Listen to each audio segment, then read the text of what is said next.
Jadi naik menjadi 4, satu sudah meninggal kemarin, Ya. 3 sedang dirawat dan dikatakan positif yang 3. Yang satu namanya Sahala Sianturi, umurnya 75 tahun, berasal dari perdagangan.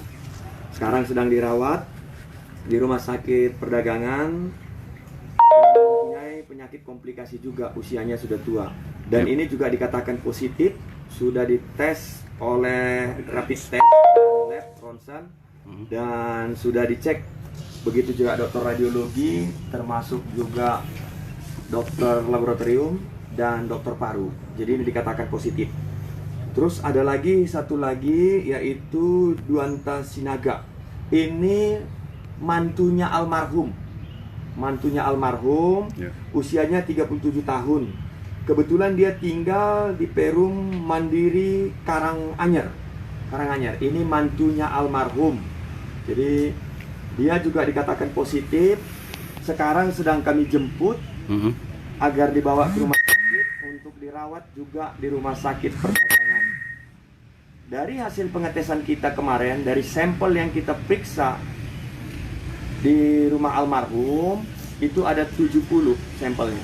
Satu dikatakan positif, yaitulah mantunya ini. Satu dikatakan positif.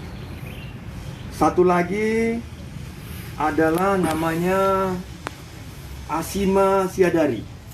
Asima Siadari ini berasal dari Aiknatolu, tapi karena dirujuk dari rumah sakit perdagangan, sehingga dirawat sudah 3 hari di rumah sakit perdagangan ini juga sudah dikatakan positif. Karena apa? Sudah kita periksa baik lab, termasuk rapid test, termasuk ronsen, dan sudah juga dirawat oleh dokter ini dikatakan positif.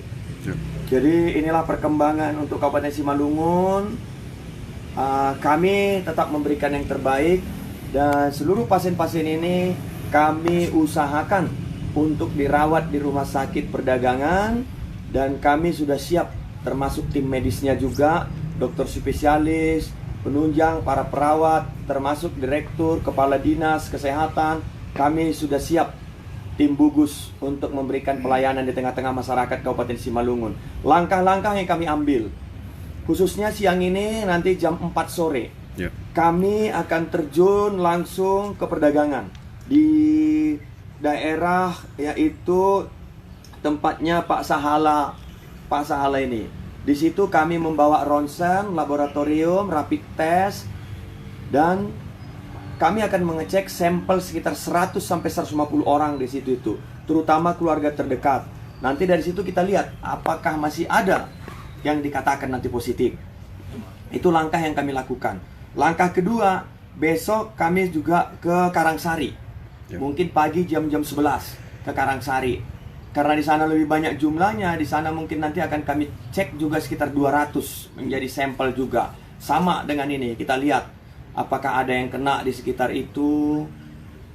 Kami mengharap dengan tindakan yang kami lakukan ini semakin ketahuan dan semakin cepat penanganan.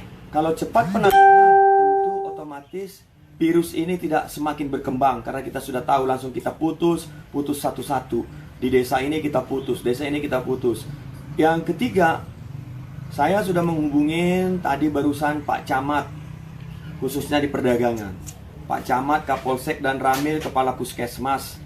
Dan saya minta kepada Pangulu juga, yang pertama, kita harus mencegah masyarakat ini. Tidak ada lagi ngumpul-ngumpul, warung-warung yang di situ kita tutup dulu. Kalau jual sembako boleh dibuka, tapi dengan catatan mereka diawasin, tidak boleh sekali masuk rame-rame, satu-satu. Dan yang jualan wajib memakai masker. Setelah itu nanti kita lihat masyarakat yang datang, kita akan lihat dulu kemana tujuannya. Kalau boleh, kami harapkan tidak perlu dulu ya untuk silaturahmi. Tapi kalau perlu sekali dan diawasin langsung oleh puskesmas, ya kita harus pakai safety. Keperluan dia itu apa, pakai masker, dan tujuannya apa, itu sudah mulai dicek di sana. Bagi masyarakat, tadi sudah saya katakan, akibat ini yang kami lakukan untuk menyelamatkan masyarakat yang ada di situ. Yang pertama, saya minta kepada Pak Camat, Pak Kapolsek, Pak Ramil mengecek data masyarakat kita Contohnya yang dia berhenti bekerja di daerah itu akibat ini, dia tidak punya lagi pemasukan, akan kita bantu.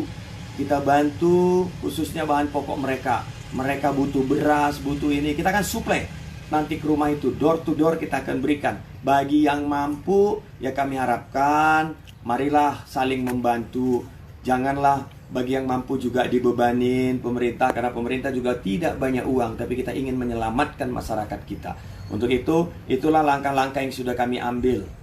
Baik Pak, upaya yang dilakukan pemerintah Pak, apakah memang ada rencana mengisolasi lingkungan yang terdeteksi 3 positif corona tadi Pak?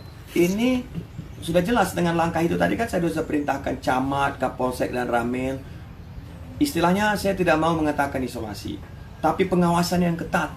Pengawasan yang ketat, terus dengan pengawasan yang ketat ini warung, kalau ada kedai-kedai tua di situ itu, warung-warung kopi kita tutup semua untuk sementara. Tapi ingat, kalau jualan bahan pokok dia boleh tetap jualan dengan catatan dia tidak boleh menerima orang banyak-banyak, satu-satu, ngantri, budaya ngantri, jaraknya 2 meter satu orang, 2 meter. Nah ini yang kita lakukan. Kalau isolasi, saya kurang sependapat. Kenapa ya? Bahasa isolasi ini bagi budaya kita orang beradat kurang pas. Tapi kalau yang kita katakan bekerja sama, kita sampaikan pemahaman kepada keluarga, kepada masyarakat.